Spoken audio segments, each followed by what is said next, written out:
evening, everyone. Thank you for joining us here at SNW Gallery. We are thrilled to have Sue Godwin here. And Sue has been showing at this gallery since, we think, 2015. So when I was working with Jay Nelson for the transition, when we purchased the gallery, I got to see some of Sue's earlier paintings, and she's now giving me a nod. And they were lovely, they were wonderful.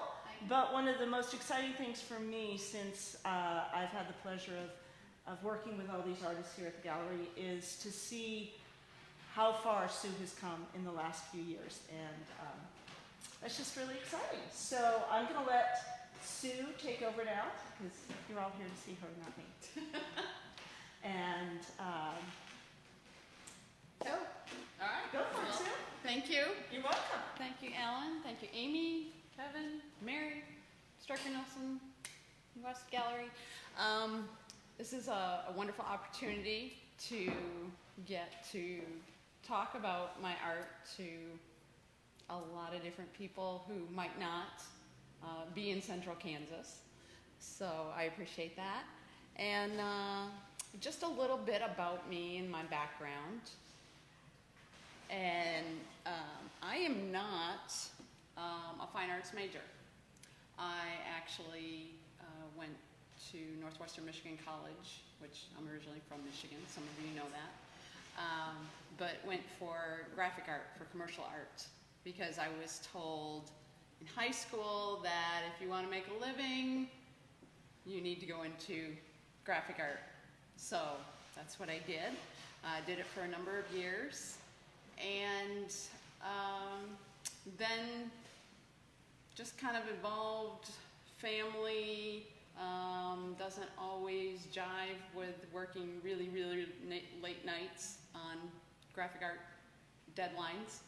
So took some time off, and then when I was ready to get back into it, everything had gone computer pretty much, and that's not me. So anybody can tell you I'm not really computer literate. I do okay. I survive. But anyway, I did some other things, landscaping, because I love working with plants, and that's kind of like three-dimensional art. And did elementary education as a reading tutor and an instructional aide and a paraeducator. And then when our youngest daughter was getting ready to go to college and she wanted to be a fine arts major, I said, great, you're gonna have to have a second job, but you do it because you have so much talent. She does. She has more talent in her pinky than I do in my entire being. Our oldest daughter is very talented in art as well. She went the nursing route, so that's great. I've got everything covered. So anyway, when I told youngest daughter, you know, great, she said, well, you know, you enjoy painting. Why aren't you doing it? And I gave her the whole spiel. And then that kind of planted the seed in my mind and made me think, why aren't I doing it? And was able to get to a point where that became possible. Thank you, Paul. My husband, Paul, makes a lot of things possible. And I appreciate that every day. He also makes my frames, designs and makes my frames. Helps me stretch canvas. Just my all-around best guy. So with that, I set out, took a few classes just to kind of get back in the groove, some workshops, and stuck with the medium that I have enjoyed since middle school, and that's acrylic. And it's not just a familiarity thing with me. I like the feel of it. To me, oils are really slick. I had to do a couple projects in college during an illustration class, and it was a struggle. working with that, but got through that and still came back to the acrylic. So the other thing that has carried with me my whole life really is the love of landscapes. I have kind of detoured with the Above the Clouds series because I love clouds too, and you can't really have landscapes without clouds, so the two kind of go together. But Above the Clouds was a whole different study, and I really enjoyed that. But it's time to get back to some landscape. So, I last year went to the Tallgrass Prairie Preserve, which is not too far from here, in the Flint Hills. If you're not familiar with the Flint Hills, it is amazing. These rolling hills, you can see practically forever unless you're down in them. Then you're really just amazed the first time there, just how vast they are. But the Tallgrass Prairie Preserve is a wonderful place where it's open to the public. They give tours, or you can just walk around on your own. And I highly recommend it to anybody who lives in Kansas or is visiting Kansas. Go out and enjoy. So, for demonstration purposes, I wanted to give viewers a sense of the steps that I go through, because it's not just grabbing a brush and throwing some paint on. Not the way I work. Everybody works different. Even acrylic artists do so many different ways of getting to their work. And there's no one way that is right. It's whatever's right for that artist, and that's any medium, whether it's realism, abstract, just you do you. So what I do is, in my first step, I will undertone the canvas. Canvas, typically, you can either buy the canvas just as is, the cotton duck, 100% cotton duck, or you can buy it already gessoed. I have found that getting it gessoed is a much more even surface. It's a real time saver. It's one step where actually having it already done is better than what I can do, and certainly in a more timely fashion. It's not that much of a cost adder, so definitely worth it.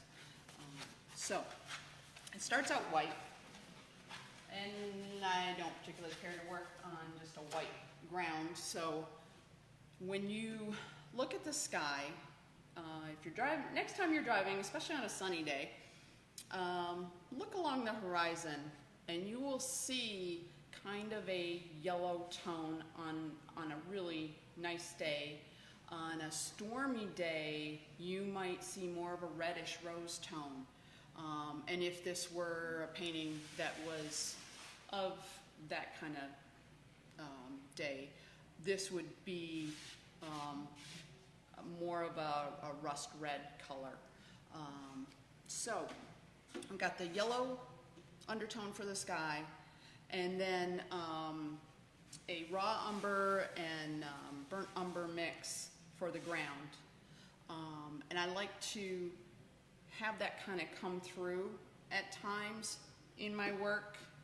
You'll see here on View from Coronado Heights, there's areas where this has come through. But I'm getting ahead of myself because I haven't done my sketch yet. Sometimes I will just go in and sketch it in with paint. In this case, I did a quick esquisse and just kind of got the layout of it, but I really wanted to have more detail, so I did do an actual drawing. same thing for the tall grass painting. And I guess this comes from the graphic side of me. Graphic side of me is very particular, more precise. My dad was an architect. I kind of have that draftsperson mentality.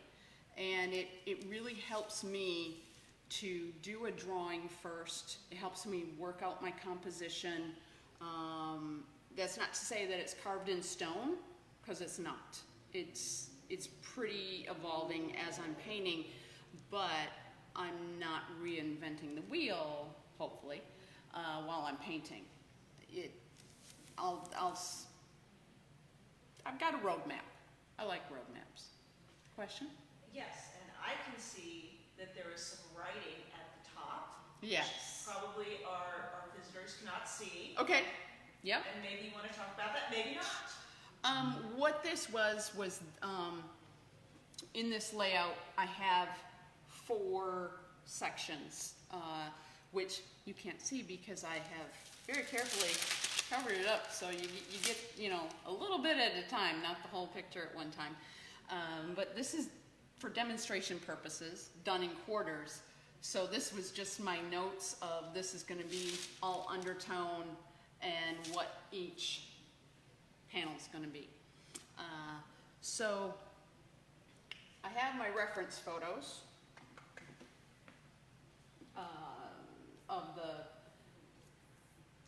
that I'll use some, like the majority of this one, and this one is going to be for the ground, although it does serve dual purpose for cloud references as well, and this one for more detailed in the foreground. So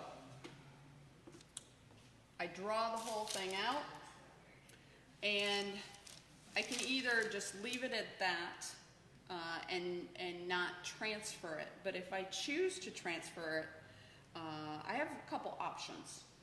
One is to take, it's basically like a chalk pencil, and I can literally just go underneath it and just kind of loosely follow the lines and just give myself a little indication of that. Or if I want to have a more precise way of doing it. You talk Okay. to this. Thank We're you. losing you when you go that way. Okay. This Serral transfer paper is really good. It is not waxy. In fact, it even advertises wax-free. So it's more, again, of a chalk type consistency. And I can lay that down and then just go over it with a lead pencil over my drawing, and it'll transfer those marks. So I've undertoned the sky and the ground. So the next phase is, whoa,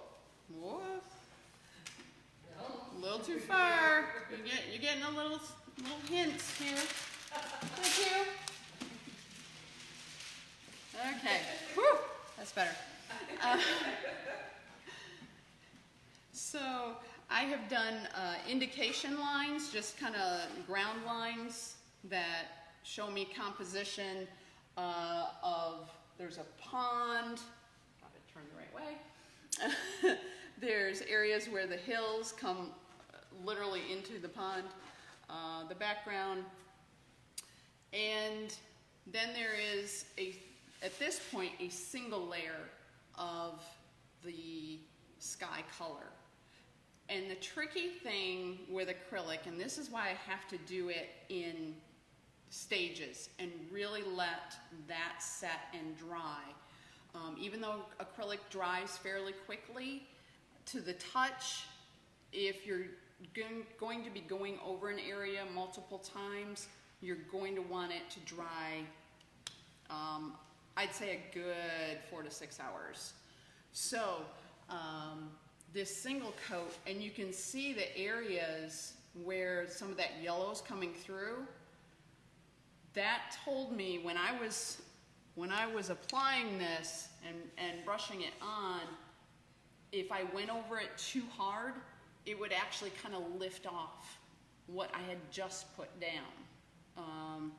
So, because I do work in fairly thin layers, but I'm always using the airbrush medium to thin rather than water because of adhesion.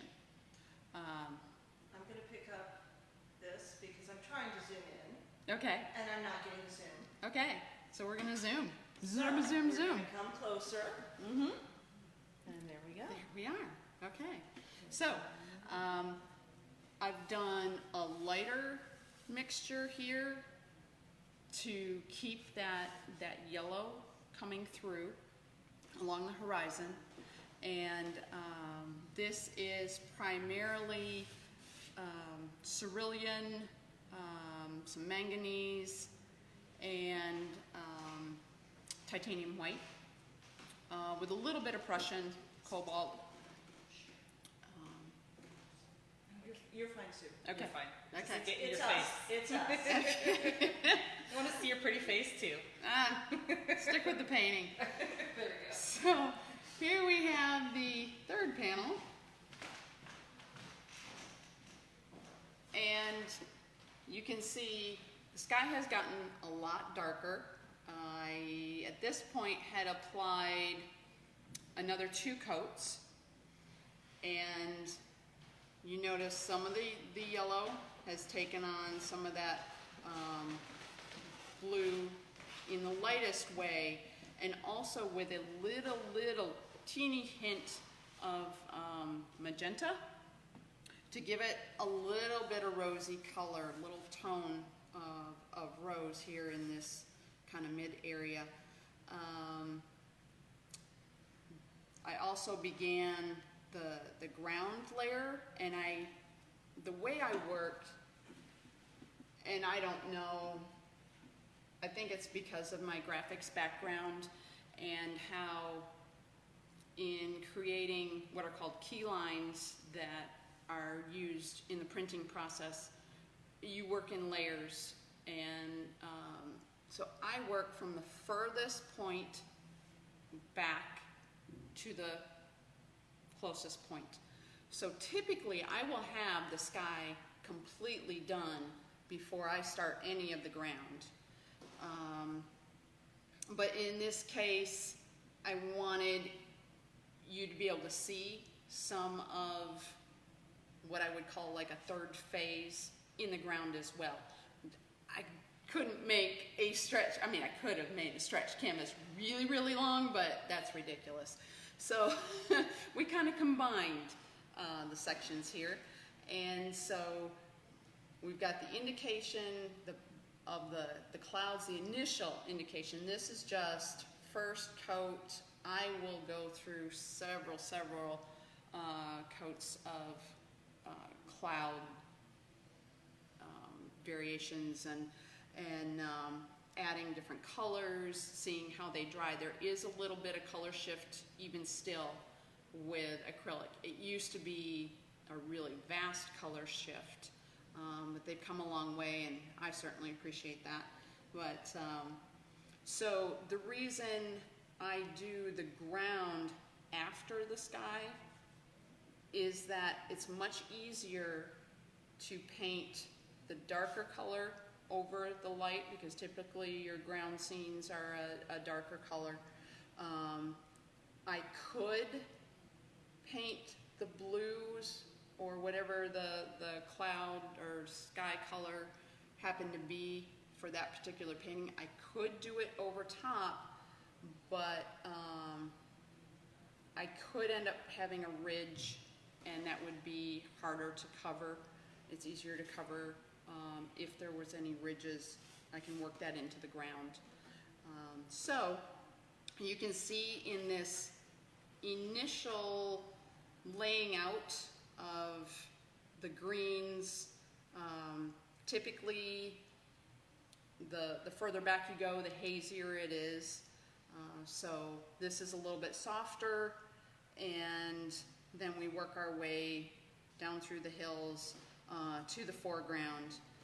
And I'm still leaving my layout lines visible to some extent so that I can go back and, especially in this case, because there are so many that kind of come together at this pond, I really needed that definition to continue my work. And then on the last phase, we have, it's not quite as defined, obviously.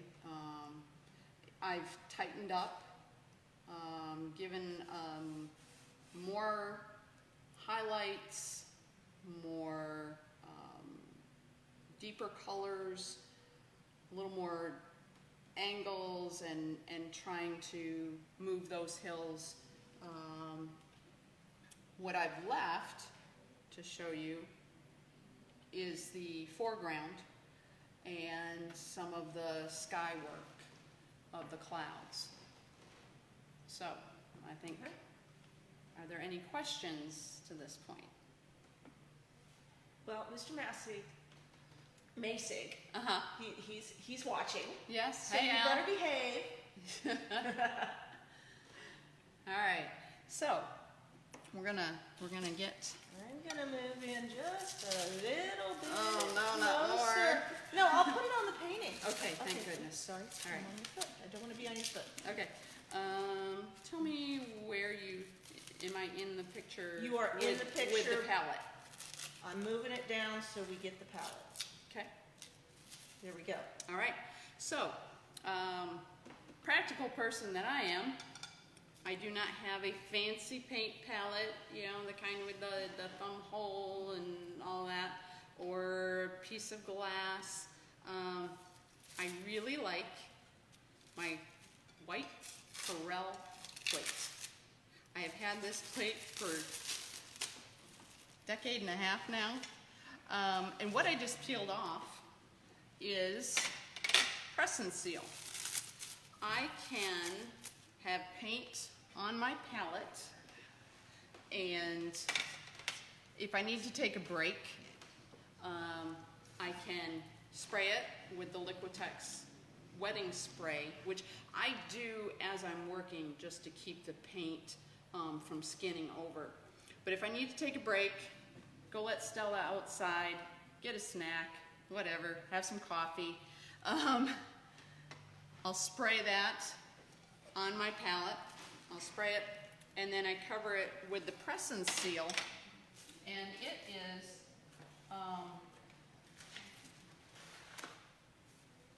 by Glad, and it really makes a nice airtight seal.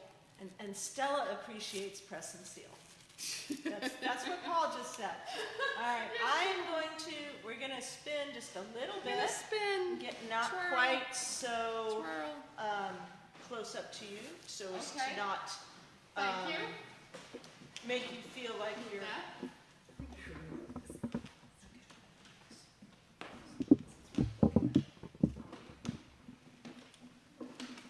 All right, are we back? Okay. Okay. So we're good? And Mr. Masig says it's a good approach to a demo. Why, thank you. It's a group effort. Oh shoot, I got the What's wrong? It's a great group effort. All right, go ahead, Sue. All right, so we're going to work the sky a little bit, and I have to say, sometimes I can really get into clouds. And sometimes I'm not really dictating. It's almost like this brush has a mind of its own, and when I was doing these, I just went crazy with these wisps. And then I took a look back at my reference and went, that's not really what it looked like, but I will say I don't necessarily paint to make it look exactly like the scene. It's my interpretation of it, and I think that's the way a lot of artists work. But you know, if there's a time where I really think I've overworked it, I can work some of that blue mixture back in and kind of recover. So what we have, I'm gonna, oh, and this is another little thing, a water vessel. I love this vase. It works great for water. It has little ridges, so if I need to rinse my brush off, I can really kind of scrub into those. I like the tall, thinner version rather than like a bowl, because the solids of the acrylic paint can sink down to the bottom. You'll still see a little bit of color in the water, but it doesn't seem to affect it as much because those solids are down at the bottom. So I tap it off. Oh, the other thing I like, Bounty Select-A-Size paper towels. Because you can select your size, and I reuse these like crazy. For me, they're indispensable. I will use them, gosh, there are probably a dozen paintings in these. But anyway, so I'll wipe that off, and I'll dip into the airbrush medium. Sorry, had a moment. And what kind of brush are you dipping in there with? It is a Royal Langnickel sable brush. It does have some, there are some polyester fibers as well, I believe. It's not 100% sable because those are too soft. But that was an Al question, or was that a you? That actually was a Paul question. Oh, my bud. All right. Biggest fan. My biggest fan. Oh, and actually, Al just said, what kind of brushes do you prefer, and do you ever paint on rough linen? Oh, okay. I've never done rough linen. That would be great, I think, to do palette knife work, which is something I do enjoy from time to time. Brushes. I know a lot of people do the, what are these, filberts? Brights. I have them. I haven't used them yet. I really like the angled shaders. I don't know if it's a left-handed thing or it's just a me thing, but what I really enjoy about the angled shader is I can do line work and it just follows along really nice, or I can go the full width, which I'm not going to do right at the moment, but well, I suppose I could do it up here. I can go the full width and get that effect the way I want it and get that coverage the way I want it. My other favorite tool I carry around with me all the time, and that is my ring finger. I love to, and it wasn't a conscious thing. I just noticed one day, because I think I'd gotten an extraordinary amount of paint on my finger, but I just love to paint and tap. And I listen to music while I paint. I cannot paint without music. This is kind of a struggle for me right now. I can sing for you. But I love jazz, especially contemporary jazz, or even love Miles Davis. But jazz, and then probably like your rock and top 40 kind of stuff. So yeah, I'm a Sirius XM fan of Channel 15, The Pulse, and Channel 66 Watercolors. I would be lost without music. So we're just kind of working some of this in, and this is a mixture of titanium white and magenta and a wee bit of Prussian. And then what's also worked in is the slow dry blending gel, which, as per its name, gives you a longer working time. Paint doesn't dry as fast, but also it can give it some translucency. It will never be fully transparent. It does not have good adhesion if you go over, say, 40–50% ratio of this to paint. I found that out the hard way. But I really, really enjoy it. And you can get it where it does give you a bit of sheen. I don't like it too shiny. So that's another thing where you reduce the amount of the blending gel. The more you use, the shinier it gets. So, Alan, did you have a question? Well, Al has a question. Okay. Al's asking lots of questions. And That's good. Great. That's great. He's a retired teacher. He should ask questions. So he's asking, are those golden acrylics? No, they are not. They are? They are Liquitex Professional Heavy Body.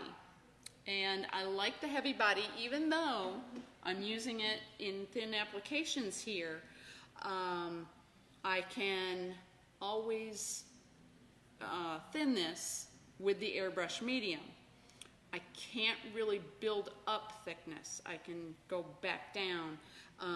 And so with this, I can use it in thin applications like this, or I can take a palette knife and really lay it on. And I do want to get back into some more palette knife. It really is fun. It's quite liberating. You don't have a lot of control. You have some, but a lot of it are just what comes off the knife. And I really like it. And sometimes I will do, well, quite a bit of time, I will do a kind of hybrid of laying it on with the knife, and if I'm not really happy with that edge, I can soften it with the brush. I don't know if you can turn over to the, ooh, but the mic's kind of in the way. Mic's in the way. So, in view from Coronado Heights, oh, and I might be too close to the microphone. I can come around, that way I'm not. We'll just pick up the microphone. Okay. Scoot back. Okay. So, in view from Coronado Heights, I really wanted some dimension in these rocks. And so that was palette knife, although not this long one, it was more like this. And just lay that paint in, and just with a couple of strokes, you can create that hard edge. And then as you're dragging it, the paint comes off, and the more layers you build, the more unpredictable it is, which is kind of fun, because you don't know how it's going to get caught, how the paint's going to get caught on those layers underneath. So when Bob Ross says happy little accidents, yeah, that, you know, can create a happy little accident. So back to the tall grass prairie. So with the clouds, I would just keep working this and really start working in some of the darker shades, adding more Prussian. Prussian blue is one of my favorite colors to use in the sky in general, but especially in the clouds. It really can give a lot of depth to any variety of cloud types. I wouldn't necessarily use it on wispy stuff, but when you start getting into these dappled areas, it can be really nice.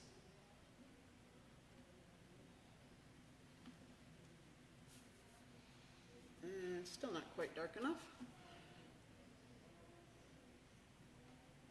The downside of Prussian, I mean, I can always paint over it with it being acrylic, but the downside is with Prussian, it can get pretty strong pretty quick. So I can go in and I can get some more depth back in there. And actually, I should probably paint with my arm. Being a lefty has its challenges, I think, for demonstration. But can you pick that up, Ellen, that it's... Okay. Get some... See it fine. But the canvas will pick some up, and just kind of randomly, I don't always know where it's going.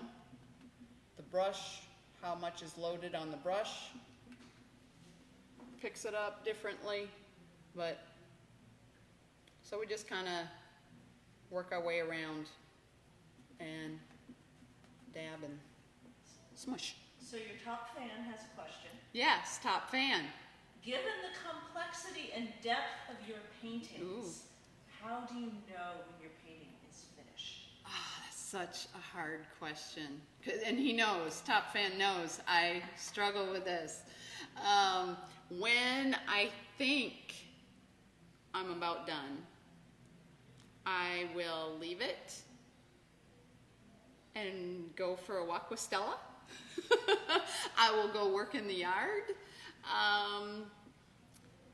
Or I will literally sit at the easel and I will look at my reference photos and I'll just study. And I'll study the colors in my reference photo. Do I have them the way I want in the sky? Am I giving enough areas of light and dark? Because you have to have dark to show light, and kind of vice versa, to really move your eye through and around the painting. You don't want it to go right to one spot, especially in a composition like this, where, and you can't really see this. This is the downside of doing a demo type thing like this, is that you can't see what the whole composition is looking like. But if you turn, I don't know how far you have to turn to get to this. It's going to be, as far as composition, this was my main photograph for composition. Not necessarily for how the highlights and the shadows, they're more this upper. I thank goodness for like the iPhone. It's a great camera, and I take so many reference photos. It's really easy. It fits in your pocket, and off you go, and click away. So this image will have my grasses, my floras, and this is more for clouds as well. This sky changed so fast, so I took a lot of photos. But you see those highlights toward the back, the haziness along there. I still might work it a little bit to soften that a little bit more.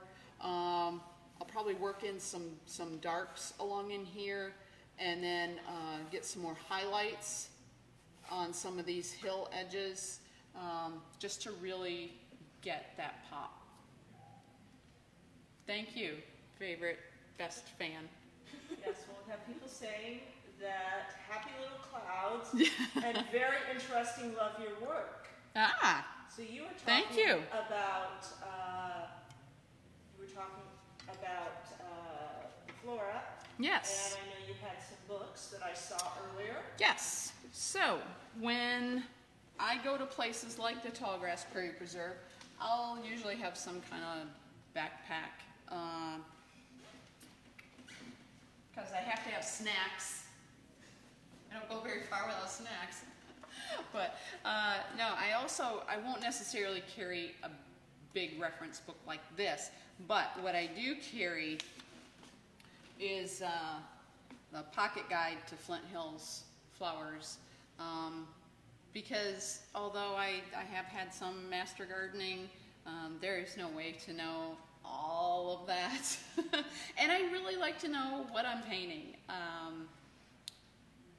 It just helps me, I think, to convey what it should look like. And not that you're going to know that this that I would work in here is ironweed, but I know, and I want to be able to try to do my best to convey that. So I'll carry that and do some identification on site if I can. Do you ever paint on plein air? On occasionally, but with acrylic, it dries so fast, and one thing that's always a consistent thing in Kansas is wind. And wind is not acrylic's best friend. Although it's helpful for times like this when I'm trying to build layers in a sky, it's not helpful when I'm really trying to get those colors to blend. And so with that in mind, what I do in my backpack when I go out to places like the Tallgrass Prairie, I have this beautiful watercolor paper journal that I actually got, and I hope it's still in business, Little Apple Art Store. Oh, It recently closed. oh, it succumbed to the COVID. It's a yes. So, yeah. So, wonderful watercolor journal, and Al, you might know where this is from.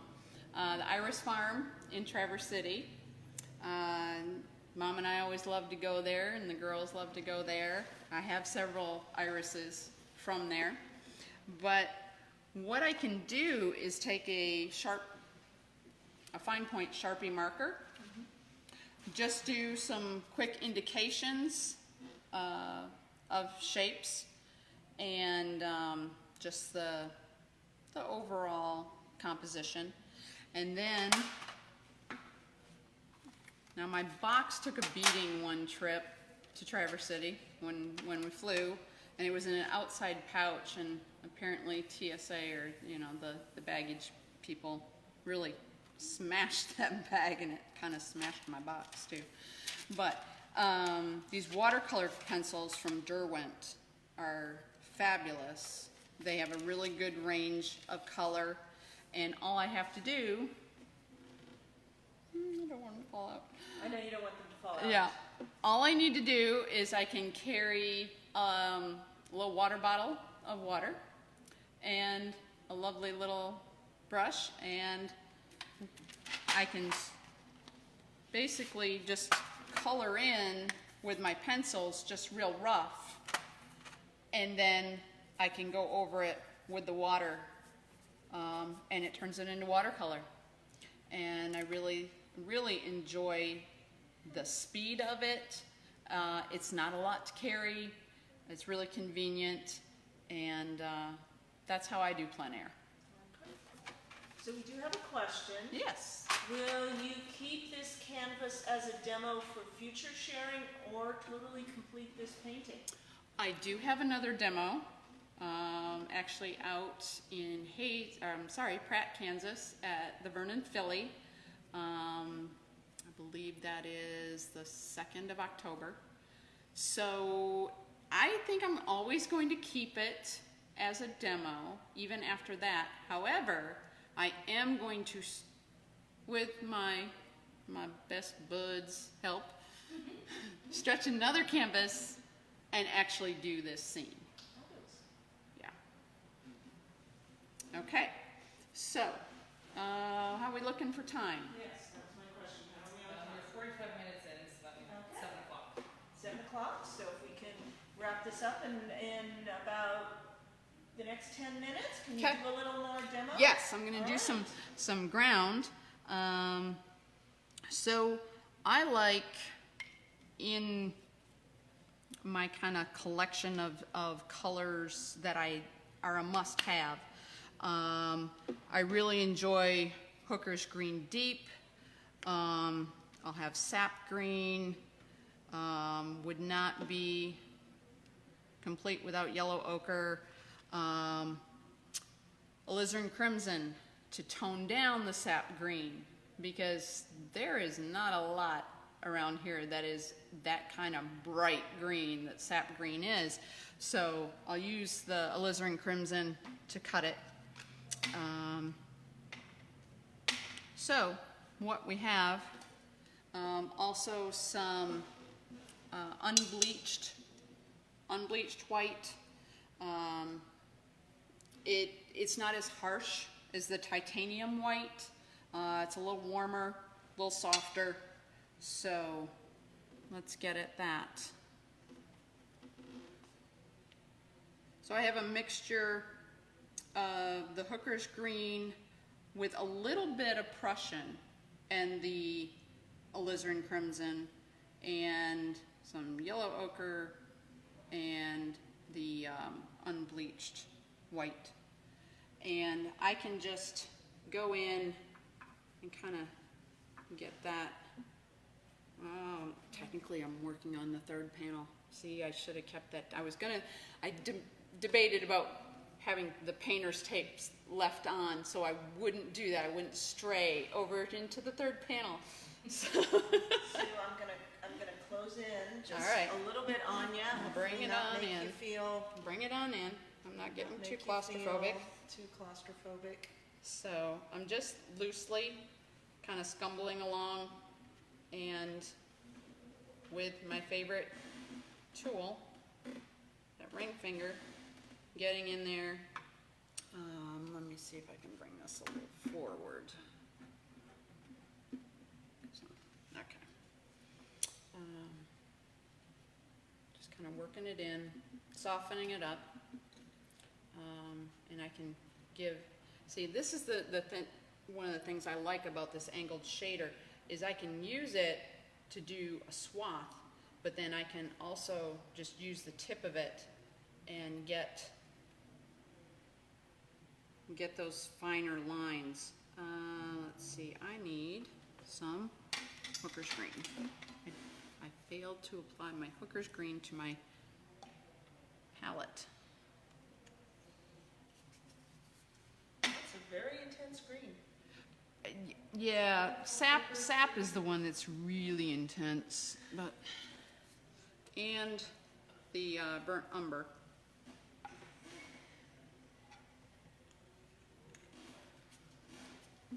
Pardon the interlude here. So I'm going to use some of the burnt umber with the Hooker's green, maybe a touch of the alizarin crimson. Normally I would use my palette knife and create a bigger amount of that, but for time's sake, we'll just do like this. And then I can go in and I can just get those strokes, those indications in there. And I can also work in some more dark area. I kind of started that. This foreground is kind of going high into a lower dip, and then it carries on through across and builds up some height again. And as I'm working this, I may make this even a little bit higher, but it's easier to do it that way than to start out high, and if I don't like it, then I've got to paint it out, and that can be really time consuming and not have a really good result. So sometimes I'll kind of work cautiously. And I paint all sides. The image, the detail of the image is carried on all sides. You want me to lift up the canvas? And Yeah, sure. That would be great for those who can't see. So there we go. It's carried. Get that brush out of my mouth. It's carried all the way around. Mm-hmm. It's extra work, but I feel it really finishes the painting, and then the way Paul designed the frame with that angle, you actually see into the painting. To me, it just gives a little bit more depth to it. And I'll even finish the bottom. Nobody sees it but me, typically, but I know it's there. So that's what I'll do. So I'll carry this across. Oh, your top fan just asked the question that gets asked a lot. Okay. And what do you think that is? There's a couple. How many hours do you take to complete a Oh, wow. Okay. I would say on a painting like View from Coronado Heights, that was probably around 40 to 50 hours. painting? That's a 24 by 30, correct? Yes, I believe so. Something like this is gonna run around 60 to 70 hours. Mm-hmm. Maybe less. I am trying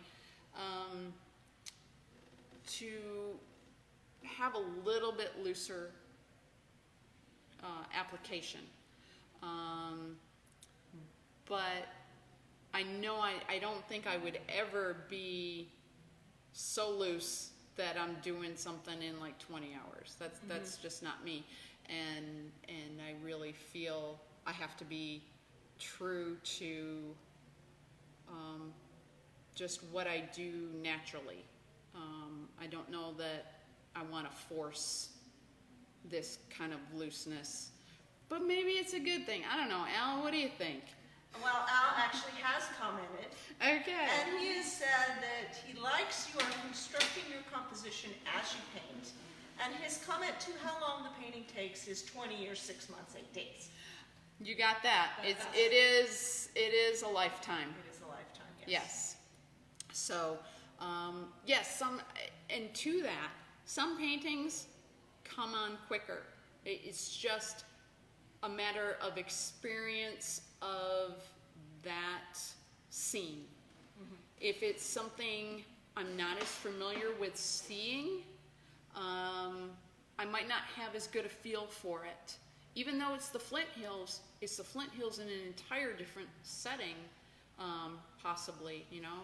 This was my first time to the Tallgrass Prairie Preserve.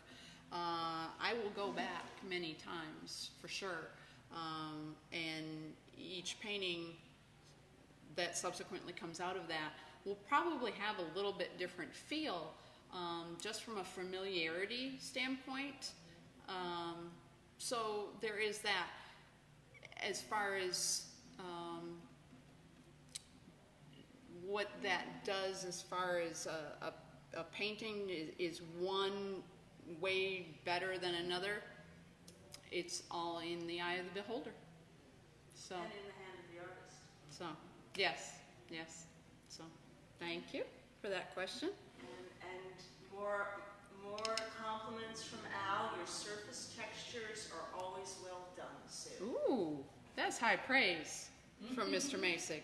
Okay. That is high praise. Thank you, sir.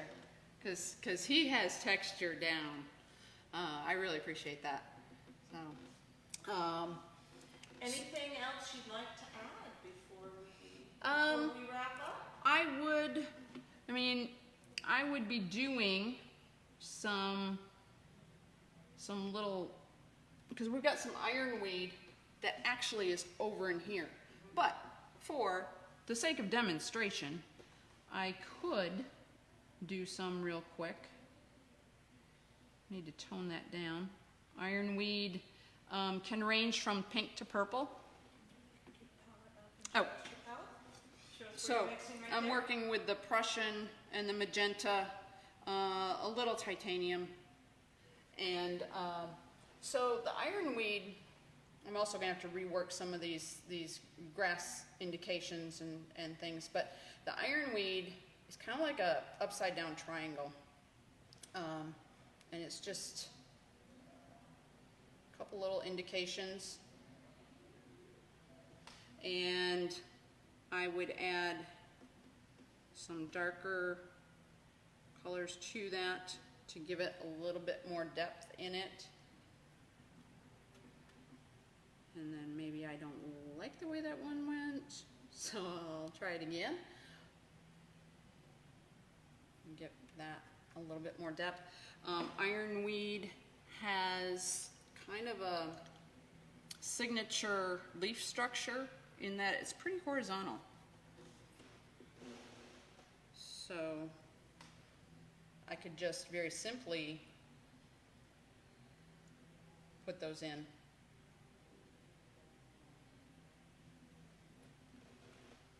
And if it's too strong in an area, I can just tap it out a little bit, lighten it up, get some more grasses going.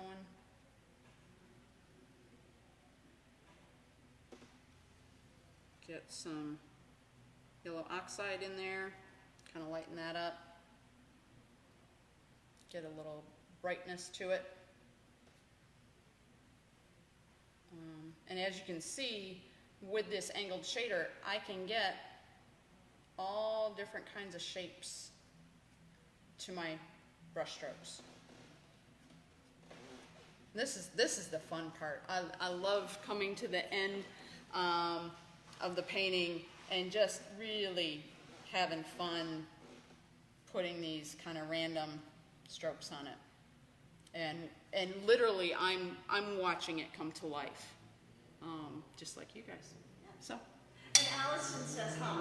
Hey Allison, I love the work you're doing. Yes. So thank you so much for popping in and viewing this demo. Thanks again, Instructor Nelson West. You're and welcome, Sue. Enjoy. And this will continue to be on our Facebook page, and we will get it up on our YouTube page in the next few days. And what looks best on a desktop, because then you can blow it up and see all this fabulous detail. Thank you so much, Sue. Thank you. And we'll see. I'm probably not even in the. Am I on the screen now? I'm not. Okay, that's okay. I don't need to be in the screen. With me.